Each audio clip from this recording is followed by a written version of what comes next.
Narasipure. Before I answer my first question, I would like to thank the Aakash publishers for this wonderful opportunity, for letting me speak and letting me reach the world to talk about my upcoming book. My first book is called Rajatapitapuram, a Sanskrit word. It's an engaging tale that narrates a story of the origin and the development of the Udupi Sri Krishna temple, how the temple was built, how the idol from Mathura and Dwaraka that reached Udupi. It has events that has occurred at different time period, but they are related to each other through one or other way. So the story is very engaging and the people liked it. So today I'm here to talk about my next book, Pashupathi-1934, Superstition versus Faith. It's brought out by the Aakash publishers.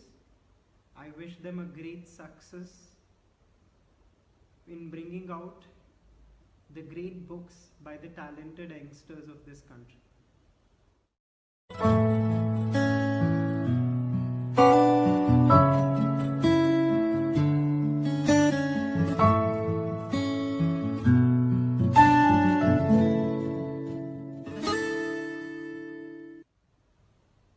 The book Pashupathi-1934, it took me around 4 months of groundwork, that's research, and 8 months to put it in the form of a story that's engaging to the readers.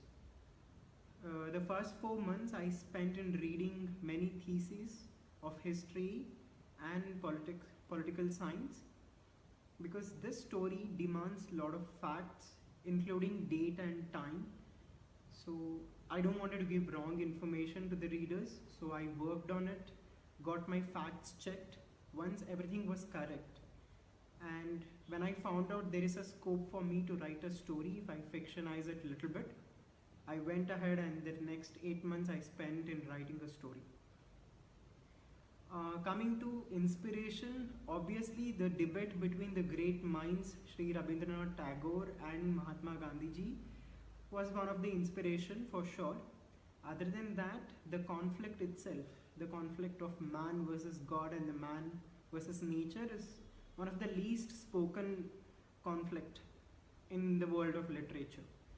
So I decided I should talk to the readers about this, and the reader should read about these conflicts. And I'm sure Pashupathi is also one of the greatest inspiration, the Lord Pashupathi, in bringing out this book.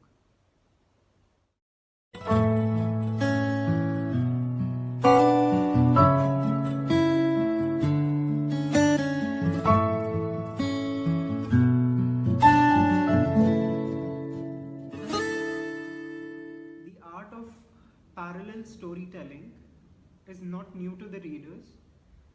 We have seen that in Hollywood movies like Godfather and many of the Christopher Nolan's movies. What is the best part of parallel storytelling is it breaks the monotonous and it engages the reader, and reader gives attention to each and every detail, because there are two things happening simultaneously, so you obviously have to pay attention to both of them. And it's interesting for readers to read, but whereas for a writer it's a most difficult job, because you have to think in two dimensions. The same is with Pashupathi. Something is happening in Nepal, something is happening in Bengal presidency. At the same time, something is happening in Kerala. At the same time, something is happening in other parts of the world also.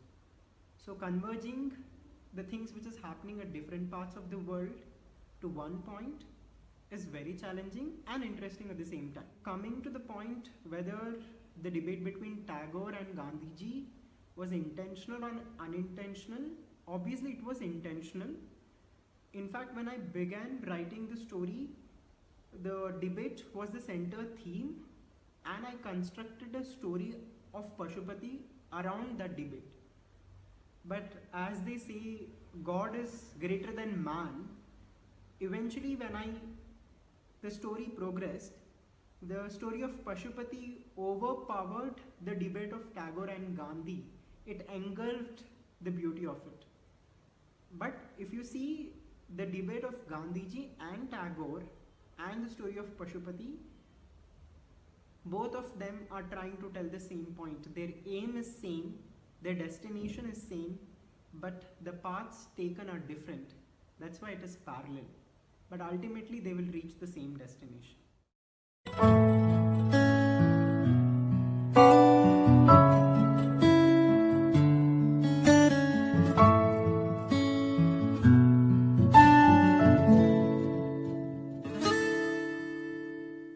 I think writing a story or a poem, it's natural for me. At least that's what I believe. I'll put it in a different way. In Indian arts, in Indian performing arts, a positive character like Rama or Krishna, they do not enter the stage. They'll enter when the lights are off, and when they are on stage, that is when the spotlight is on, and then all of a sudden you see them, they just appear on stage. Whereas the negative characters like demons and Ravana, they do not appear on stage, they enter the stage, so you can see them entering. Because stage is a sacred thing for Indian art and artists. So positive things are born on stage, whereas negative things come to the stage and they get killed on stage. So the art of writing poem or a story is a positive thing for me. It's born within. It's born there and it exists there. Whereas negative things, thoughts, they come from outside and they get killed here. That's how I would say.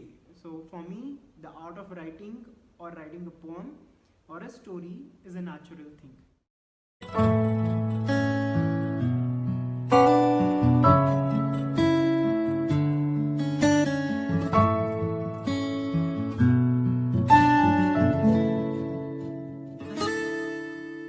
I began my journey in the field of Bharatanatyam at the age of 8.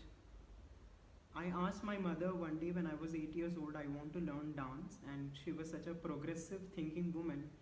She never told me, you're a boy, you have to play cricket, dance is not for boy or a man. So she took my hand and next day she joined me to whichever class possible and how much ever the fees she could afford. So I'm very thankful to her. And Bharatanatyam is very much similar to the way of storytelling. All Indian arts, they were meant to tell stories. For example, the meaning of Kathak and Kathakali, they all come from the word Katha, which means to tell a story.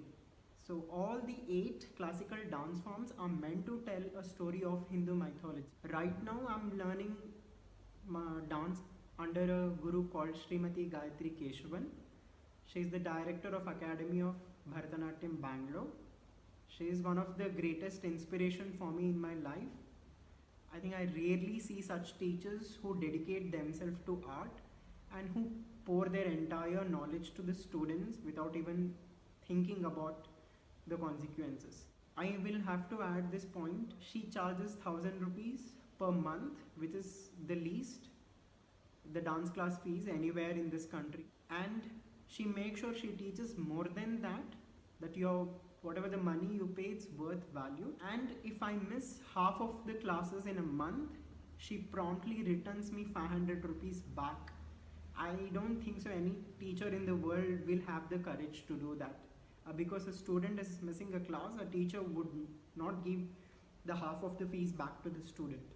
She has been one of the greatest inspiration, and the reason why am I learning dance even at this age is because of her, and she's the real motivation behind not just me, many students.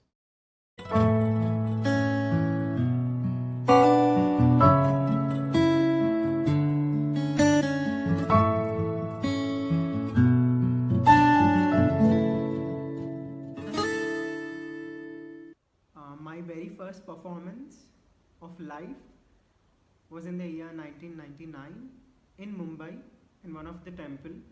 I performed one Kannada Kriti, Krishnani Begane Baro, in Yamuna Kalyani Ragam, and one Tilana. I was lucky enough to perform That dance in front of the saint, the pontiff of Sri Uttaradi Matha, Sri Satyatmatirtha Swamiji. He was so happy with that performance. He gave me 50 rupees and he told me and he advised me not to stop dancing, that I learn and dance as far as I can in my life. And he was so much impressed with it. He gave me a book called Sri Sumadha Vijaya. I still have it today with his signature on it. And that's why it's a memorable performance for me, the first one.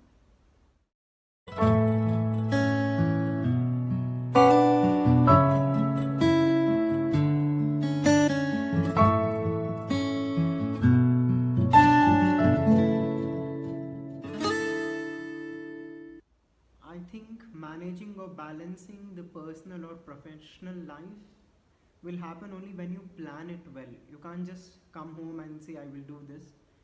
So I make sure every day I write around 200 to 500 words, irrespective of how much sense it makes. It can either be a poem or either it can be a story or either it can be an essay, but it has to be around 200 to 500 words. Irrespective of how the grammar is, how quality the content is, I make sure I write. And then it is all about writing and rewriting. Then I have planned that in a week, 2 to 3 days, I spend my time in dance class. So it's all about planning. Without planning, I don't think so you can balance or manage anything in life.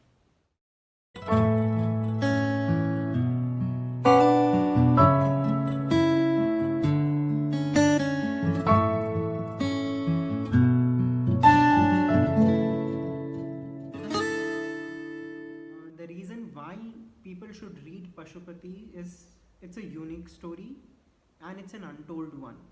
Nobody has spoken about the debate between Tagore and Gandhi before. So I think people should read it at least to know what was the debate between the greatest minds of this country, and also the conflict. The story of Pashupati itself is very engaging, and I think we are in a best time of life where we can discuss about the topics which were not spoken before.